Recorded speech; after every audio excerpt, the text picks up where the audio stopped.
বন্ধুরা সবাই কেমন আছেন? আশা করছি একদম ভালো নেই আপনারা। আমি জানি ভালো থাকবেন না, কারণ আপনারা পশ্চিমবাংলায় বসবাস করছেন। কেমন করে ভালো থাকবেন বলুন তো? আজকে আপনারা একদম ভালো নেই আমি জানি, আর আমিও তো নিজেই ভালো নেই। আমার ইন্ট্রোটা অন্যরকম থাকে।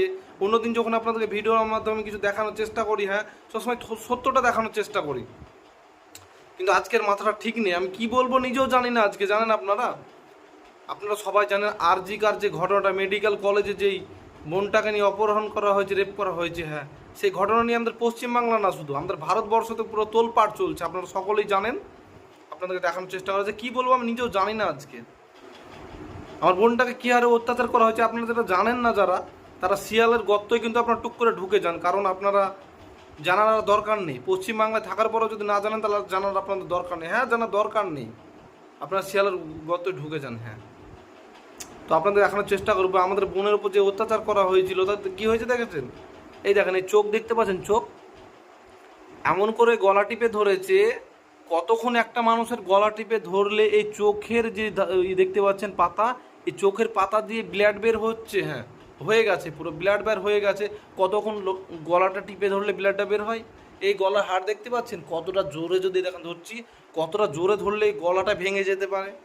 এই যে আমাদের পুরো বডিটা দেখছেন তো, বডিটা, এই বডিটা পুরো 120টা মানুষের কামড়ের দাগ পাওয়া গেছে। হ্যাঁ, আমরা এতদিন কি শুনেছি, যে আমরা রাস্তায় বেরালে আমাদেরকে কুত্তায় তাড়া করে, কুত্তায় কামড়ে নেয়। হ্যাঁ, কিন্তু আমাদের বোনের গায়ে পাওয়া গেছে কি? মানুষের কামড়ের দাগ।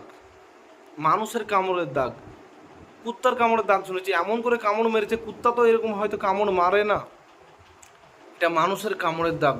120টা সম্ভবত, আমি তারও হয়তো বেশি, 120টা মানুষের কামড়ের দাগ পাওয়া গেছে। এবং চোখের পাতা দিয়ে পুরো ব্লাড বের হয়েছে। পুরো গায়ে কিছু নেই একেবারে। এই যে গলার হাড়মার পুরো ভেঙে দিয়েছে। এরকম করে অত্যাচার করা হয়েছে আমার বোনের ওপর। এবং সবচেয়ে দুর্ভাগ্যের বিষয় জানেন, আমরা এমন একটা জায়গায় বসবাস করছি যেখানে রেপিস্টদেরকে তো ধরা দূরের কথা, আমাদের মমতা বন্দ্যোপাধ্যায়, আমাদের মুখ্যমন্ত্রী, আমাদের সবারই মুখ্যমন্ত্রী, আমরা তাকে মানি আর না মানি, দিনের শেষে কিন্তু মানতেই হবে সে আমাদের মুখ্যমন্ত্রী। হ্যাঁ, অবভাবিকা আমাদের, কিন্তু সে, এটা কিন্তু মানতেই হবে আমাদেরকে। সে আজকে কিন্তু রেপিস্টদেরকে বাঁচানোর জন্য আপ্রাণ চেষ্টা করছে। আপ্রাণ কেন করছে সেটা আমি জানি না। এর পেছনে পেছনে যে কত বড় নেতা মন্ত্রীর হাত রয়েছে, সেটা কিন্তু সেই মমতা বন্দ্যোপাধ্যায় নিজের চোখে আঙুল দিয়ে আমাদের পাবলিককে কিন্তু প্রত্যেকটা মুহূর্তে কিন্তু দেখিয়ে দিচ্ছে। হ্যাঁ, আবার কি বলেছেন জানেন? আমাদের মমতা বন্দ্যোপাধ্যায়ের কথা শুনলে আপনাদের মেজাজ খারাপ হয়ে যাবে। আপনারা তো অনেকে শুনেছেন এবং মেজাজও আপনাদের খারাপ হয়ে গেছে। হ্যাঁ, পুরো মাথা খারাপ করা বিষয়। এমন একটা কথা বলেছে যে মমতা বন্দ্যোপাধ্যায় বলেছে যে, যে মারা গেছে তাকে কি হয়েছে, আর তো কিছু করতে পারবো না, আমরা তো 10 লাখ টাকা দিতেই পারি। আগে শুনুন, ভিডিওটা আগে দেখুন। আমি কিন্তু প্রমাণ ছাড়া কথা বলি না, ভিডিওটা দেখুন আপনারা। মেয়েটি তো আর ফিরে আসবে না। ওর নামে যদি আপনারা কিছু করতে চান করতে পারেন, যা টাকা লাগবে আমি দেব। হ্যাঁ, আমরা 10 লক্ষ টাকা তো দিতেই পারি। হ্যাঁ, আমরা 10 লক্ষ টাকা তো দিতেই পারি। আপনারা শুনতেই পেলেন এবং দেখতেই পেলেন সরাসরি, আমাদের মমতা বন্দ্যোপাধ্যায় একটা মহিলা হয়ে, মহিলা মুখ্যমন্ত্রী হয়ে একটা মহিলাকে এইভাবে অসম্মান করতে পারে? একটা বাবার মেয়েকে, একটা মায়ের মেয়েকে এরকম করে মেরে ফেলে 10 লাখ টাকায় তার জীবন মূল্য, তা 10 লাখ টাকায় কিনে নিতে পারে? তার জীবন মূল্য 10 লাখ টাকা, একটা জীবনের মূল্য 10 লাখ টাকা। আমি এবার একটা প্রশ্ন ছুড়ে দিচ্ছি আপনার কাছে, আপনার যে ভাইপোর বউ আছে, অভিষেকের বউ, তাকে যদি কেউ রেপ করে, পারবেন? পারবেন 10 লাখ টাকা তাকে দিতে? পারবেন কি 10 লাখ টাকা দিতে? তখন তখন কি বিচার চাইবেন না? আপনি বলেন যে প্রত্যেকটা পশ্চিমবঙ্গের মানুষ আমার পরিবার, তাহলে অভিষেকের বউকে যদি কেউ রেপ করে দেয়, তখন কি আপনি 10 লাখ টাকা দিতেন? এই যে 10 লাখ টাকা অনুদান দিচ্ছেন, তখন কি পারতেন 10 লাখ টাকা দিতে? আমি বলছি তখন কিন্তু একদম আপনি পারতেন না। কারণ এর পেছনে যে আপনার কত বড় নেতা মন্ত্রীর হাত রয়েছে, সেটা আপনি বারবার কিন্তু চোখে আঙুল দিয়ে দেখিয়ে দিচ্ছেন। আপনার আমি শত্রু নই, হ্যাঁ, আপনার আমি শত্রু নই। আমি পশ্চিম বাংলার একটা নাগরিক, আমি একটা স্টুডেন্ট হয়ে আপনাকে বলছি, আপনার পার্টি যদি আপনি বাঁচাতে চান, আপনার পার্টি যদি বাঁচাতে চান, অন্যায়ের সঙ্গে কোনো আপোষ নয়। সে মন্ত্রী হতে পারে, নেতা হতে পারে, হ্যাঁ, সে আম আদমি হতে পারে, সে পুলিশ হতে পারে, সে ডাক্তার হতে পারে। অন্যায়কে আপনি কোনো সময় আপোষ করবেন না। অন্যায়কে যে হারে আপনি ঢাকতে লেগেছেন, আপনার পার্টিকে তুড়ি মেরে উড়িয়ে দিতে 2 মিনিটও সময় লাগবে না। আপনারা দেখেছেন জনগণের মার কেওড়া তারা পার, যেই প্রধানমন্ত্রীকে তাড়িয়ে দিতে পারে জনগণে, আপনি সামান্য একটা মুখ্যমন্ত্রী, আপনাকে তাড়াতে কিন্তু 2 মিনিটও ভাববে না আমাদের পশ্চিমবাংলার মানুষ। অন্যায়ের সঙ্গে কোনো আপোষ নয়। যে অন্যায় করেছে তার যদি আমরা যদি তার সুবিচার না পাই, এই খেলা কিন্তু বহুত দূরে এগাবে। আপনি সেটা কান খুলে শুনে নেন।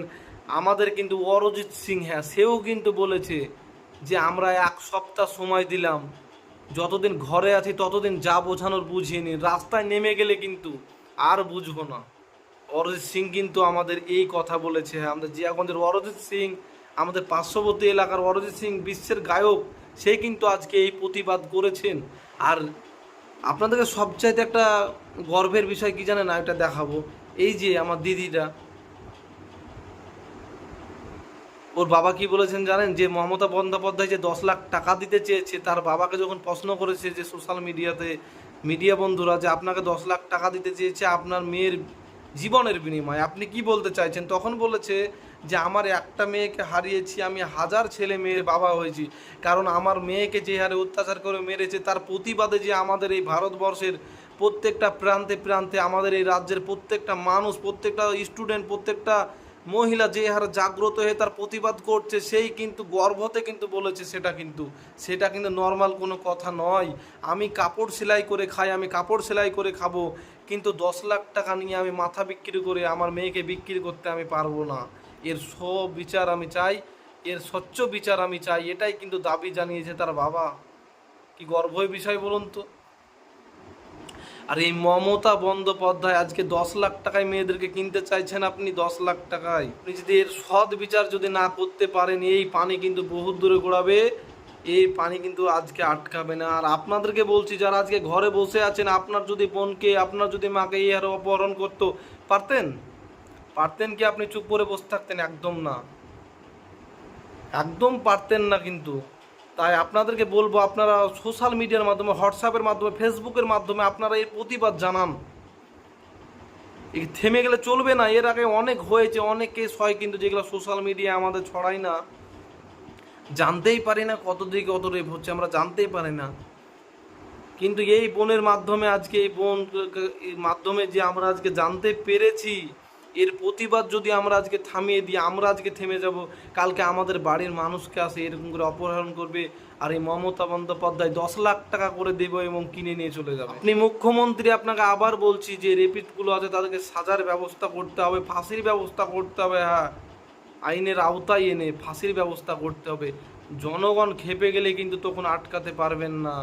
এখন যেটা বোঝাচ্ছেন, একবার জনগণ যদি নিজের হাতে আইনটা তুলে নেয়, তখন কিন্তু 2 মিনিটও আপনি ওই নবান্নে কিন্তু টিকতে পারবেন না, 2 মিনিটও থাকতে পারবেন না। তো আপনারা ভিডিওটা শেয়ার করবেন এবং প্রতিবাদ করুন হোয়াটসঅ্যাপ, ফেসবুকের মাধ্যমে, এবং আমার বোনটাকে ন্যায় বিচার পাইয়ে দেওয়ার আপনারাই পারেন। হ্যাঁ, জনগণই সব কিছু পারে, আপনারাই পারেন আজকে ন্যায় বিচার পাইয়ে দিতে আমার বোনটাকে। তো আপনারা ভিডিওটা শেয়ার করুন।